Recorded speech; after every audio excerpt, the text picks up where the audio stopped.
Oh snap. Got something big in the mail from eBay. Let's check it out, guys.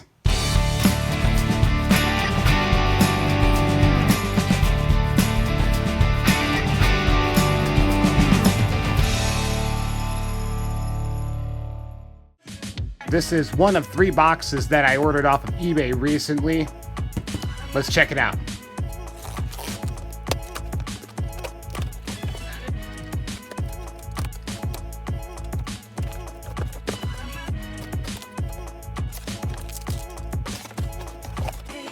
And there it is, the Sizzler Extended 8. Not exactly what I'm going for my racetrack. I'm not going to be doing the figure 8 with the jump, but I needed that big curve over there. And this is a brand new, never been opened box before. Track pieces are still taped together and everything. You guys aren't gonna believe this. Check out the car it came with. It freaking came with a Roger Dodger. What kind of dumb luck is that? That's just crazy.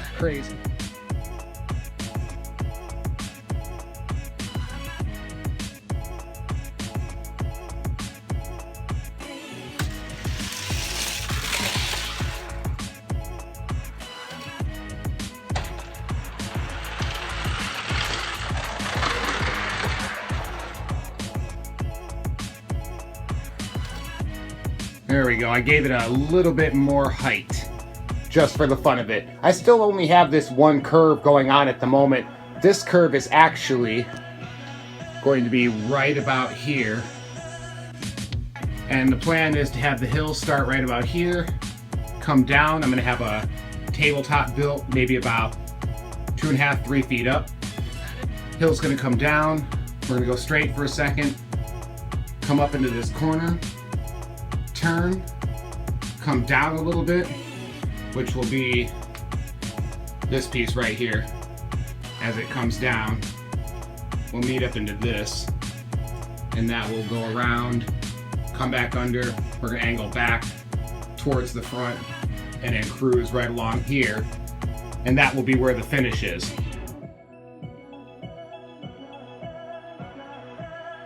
I've been picking up a whole bunch of different sets of Sizzler on eBay, and let me tell you, getting a full box of like the California 500 or the Sizzler Extender 8, it's expensive, and I mean like crazy expensive. And I've been picking up several different sets and a couple of lots of loose pieces because I'm trying to figure out a way to create the shape racetrack I'm going for. Well, this Moto, I just found this in the store and I was looking at it and it looks like it's the exact same shape as the original Sizzler track, and I was just curious if the Moto, based on it being almost exactly the same as the Sizzler, would connect with the original Sizzler, and it does perfectly. It's got the same connectors for the turns, same connectors for the straight pieces, exactly the same. A little bit different style, but basically the same thing. So if you're looking to start doing some fat track races, Moto is absolutely the way to go. Because let me tell you, if you're going to try and buy the Sizzler California 500 track, you're looking at paying about $300, and that's not including shipping to get one on eBay. A little bit less if you're lucky. This Extended 8, I've been finding this for about $150 to $200. Again, not including shipping, which typically has been coming between $30 and $60 because they're pretty heavy boxes.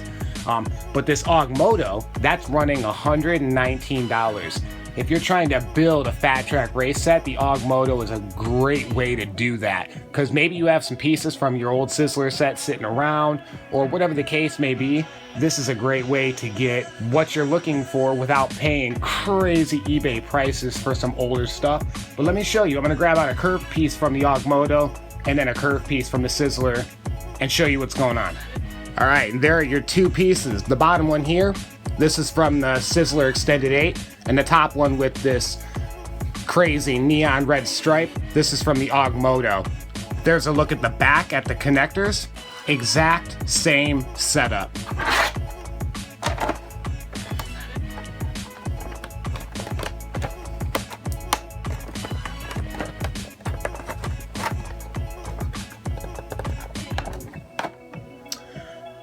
And just like that, the two pieces go together. So if you're trying to build your racetrack, I would highly suggest going with the Augmoto.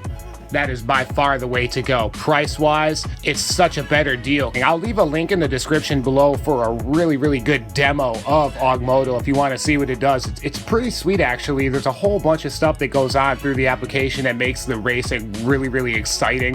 Lots of cool explosions. You can shoot missiles at each other. Just some crazy stuff. But I got it specifically with my fingers crossed that it was going to connect to the Fat Track that I already had, plus some other sets that I have coming in, and it does perfectly. So look forward to that. The Kelly Motor Speedway is getting a huge makeover. I'm getting a giant track set up. Fat Track number 2 just showed up. This one is the Grand O race set.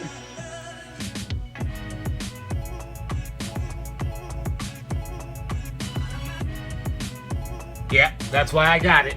18 feet. I needed most of the straight pieces, and I need to create one more 90-degree turn, and I'll show you what's going on. Obviously, I'm going to change my 6-lane out for Fat Track when I get the rest of it. My hill's coming up here. This is all going to be elevated on a tabletop, so it'll actually start more like this. It's going to come down, go around this 90 here. This will be elevated. This is going to start to drop. It's going to get over to this curve here. This curve here will still be elevated about 6 inches off of the table. Come up to this 90. Right after the 90 is where it's going to stop being elevated, and that will be a slight pitch in my hill coming down here, and that's going to trail off into my finish. Just a little sneak peek and a heads up on what I got going on. Okay, so I got everything lifted. Kind of a test as to how it's going to start. I found having this 90-degree turn as the very first turn, I can't have a whole heck of a lot of speed to start, so I'm not going to be able to do like a nice fast drop coming in. It's going to be a gradual start. Everything's just sitting on boxes and chairs and whatnot. The track is running through this weird little parking garage I have. That's where it meets up with the Fat Track. I've got this elevated. There's the first hill leading into turn 2. This is how they're gonna sit on the table, like itself. It's actually gonna be lifted so I can have some stuff going on underneath. It also keeps it up high enough that there'll be another drop right here, going back to this 90, which I currently don't have. Oh, you can't even see it in the dark, but there's a connector that goes between the two corner pieces that I'm waiting to come in. That's why the paint can's on there holding it in place. It's going to be elevated a little bit higher up when it gets to this corner, and then pitching down right here and little angle into a flat end. But this, which is on the floor now, is actually going to be on the tabletop itself, which is going to sit pretty much at the level of where the bottom of that Plano case is, even though all of this is coming off the wall, so it's not in the background. But that's going to be the height of the tabletop, and that's where this is going to be resting on. And the whole thing is going to be a giant L. One level. And the hill here is going to be held up by some posts. Over to here, this going down is going to be held up by a few posts as well. There's going to be a slant of wood that goes underneath the track here. This is going to be held up with posts as well. Another slant going down. There'll be some wood directly underneath the track right here, so it's nice and stable. There'll be some more posts holding the corner here, and then depending on how steep this little pitch is right here, it'll probably just have a couple posts that lead into where it goes flat down into the finish. So let's give it a test, show you what it looks like.